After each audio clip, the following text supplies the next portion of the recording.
சொல்லுடி. படம் நல்லா சூப்பரா இருந்துச்சுல? ஆமாம்மா, படம் ரொம்ப நல்லா இருந்துச்சு. என்னமோ இன்னைக்கு படம் பார்க்குற நேரம் கிடைச்சிருக்கு நம்மளுக்கு. ஆமாண்டி. எங்க இன்னும் கீதாவை காணா? கும்பலா இருக்குல்ல, வருவா. இனிமே எங்க போறது? ஆஃபீஸ் தான் இல்ல நேரா வீட்டுக்கு போக வேண்டியதான். நீ சொல்றது கரெக்டு தான். வீட்டுக்கு போயிட்டு நம்ம அமைதியா ரெஸ்ட் எடுக்க வேண்டியதான். ஆமாண்டி. தோ கீதா வந்துட்டாடி.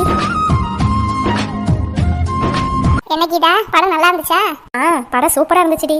எத்தனை வருஷம் ஆனாலும் இந்த படத்தை பார்த்ததை மட்டும் நான் மறக்கவே மாட்டேன். ஏன், உனக்கு என்ன அந்த அளவுக்கு படம் பிடிச்சிருந்ததா என்ன? ஆமாண்டி, படம் பிடிச்சதோட எனக்கு பிடிச்சவங்களோட உட்காந்து படம் பார்த்துருக்கேன். அப்பனா இந்த படம் ஸ்பெஷல் தானே. என்ன கீதா, ஒன்னும் பேச மாட்டே? ஆமாண்டி, எனக்கு ரொம்ப பிடிச்சது இந்த படம். இந்த படத்தை மட்டும் நான் மறக்கவே மாட்டேன். எத்தனை வாட்டி பார்த்தாலும் சலிக்காது. சரிடி, நாங்கள் அப்படியே வீட்டுக்கு கிளம்பலான் இருக்கோம். நீ உன் வீட்டுக்கு கிளம்பிடுறியா? ஆமா, ஆஃபீஸ்லாம் லீவ் ஆயிடுச்சுல, அப்போ வீட்டுக்கு கிளம்ப வேண்டியதான். சரி, நீ எப்படி போற? பஸ்ல போறியா இல்லை